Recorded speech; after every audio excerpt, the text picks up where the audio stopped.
والصلاة والسلام علی رسول اللہ صلی اللہ علیہ وسلم وبعد۔ آج ہمارا موضوع ہے کہ اتفاقاً ایسا ہو گیا، یہ جملہ کہنا کیسا ہے؟ دیکھیے، غیر شعوری اور غیر متوقع طور پر کچھ سامنے آ رہے تو کہا جا سکتا ہے کہ یہ اتفاقاً ایسے ہو گیا، اور یہ جملہ انسانوں کے لیے تو بولنا ٹھیک ہے، لیکن اللہ خالق و مالک کے لیے یہ بولنا درست نہیں ہے کہ اتفاقی طور پہ اللہ نے بھی ایسے کر دیا، اتفاقی طور سے اللہ سے بھی ایسے ہو گیا۔ نہیں، ہم انسانوں کے لیے یہ لفظ، یہ جملہ بولا جا سکتا ہے، اور ہمارے ساتھ ایسے مسائل پیدا ہوتے ہیں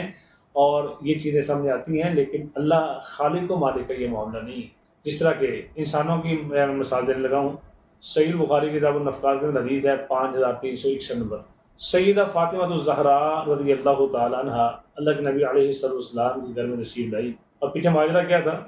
سیدنا علی مرتضیٰ رضی اللہ تعالیٰ نے بھیجا تھا، دیکھیے اے سیدہ، آپ کے ہاتھوں پہ چکی چلا چلا کے ما ترک فی یدہا من الرہا، کہ چکی چلا چلا کے جو ہاتھوں پہ آبلے بن گئے ہیں، چھالے بن گئے ہیں، اور بعض روایات میں ہے کہ گردن میں بھی نشان پڑ گیا تھا مشکیزہ اٹھا اٹھا کے۔ تو پتہ چلا ہے کہ آپ کے بابا جناب محمد مصطفیٰ صلی اللہ علیہ وسلم کے بعد کچھ خادم آئے ہیں،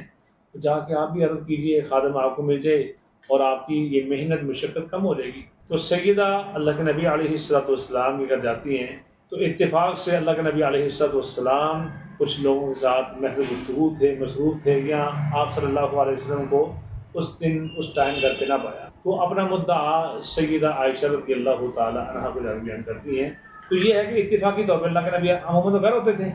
لیکن اس دن سیدہ فاطمہ الزہراء رضی اللہ تعالی عنہا کی ملاقات اللہ کے نبی علیہ السلام سے نہ ہوئی۔ اور یہاں پر میں ایک بات کہنے لگا ضمناً کہ سیدہ فاطمہ الزہراء رضی اللہ تعالیٰ کے ہاتھوں پہ آبلے بن گئے، کیا کام کر کے۔ اور یہاں پہ ایک جملہ کہنے لگا ہوں کہ ہماری مائیں، بہنیں، بیٹیاں، باپ غریب ہو، باپ کی غریبی کو بڑے صبر سے برداشت کرتی ہیں، بھائی غریب ہو، باپ کا سایہ اٹھ گیا ہے، بھائی کی ذرا کفالت ہے، بھائی غریب ہو تو اس کی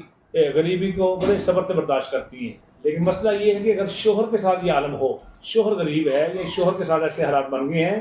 تو شوہر کی غریبی کو بھی بڑے صبر کے ساتھ برداشت کرنا چاہیے، اللہ اس پہ اجر بھی عطا فرمائیں گے اور اللہ تعالیٰ خیر و برکت سے بھی مالا مال فرمائیں گے۔ اب سیدہ فاطمہ الزہراء رضی اللہ تعالیٰ عنہ کیا حالت ہے؟ ہاتھوں میں آبلے بنے ہوئے، کام کر کر کے، گھر کی خدمت کر کر کے۔ تو پھر ان حالات میں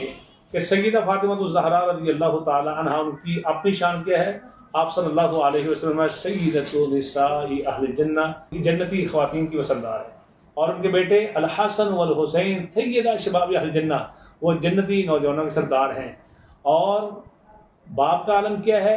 امام الانبیاء، سلطان الانبیاء،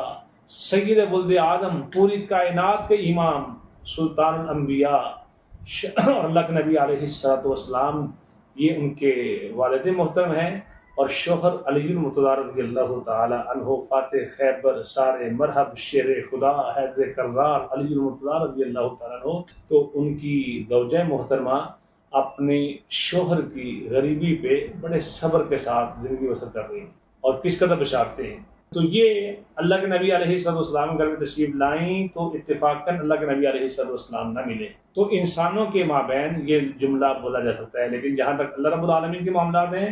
تو اس کے لیے یہ لفظ نہیں بولا جا سکتا، کیونکہ یدبر الامر، وہ معاملات کی تدبیر فرماتا ہے، یقدر اللیل والنہار، دن رات کے معاملات کو سلجھاتا ہے، وہو علی کل شیء قدیر، ہر چیز پہ وہ قادر ہے، کوئی کام اس کا ایسے نہیں ہوتا کہ اتفاقاً ہو گیا، ایسے ہو گیا، ایسے ہو گیا، اس کا ہر کام ایک اندازے کے ساتھ جیسے وہ چاہتا ہے ویسے وہ فرماتا ہے۔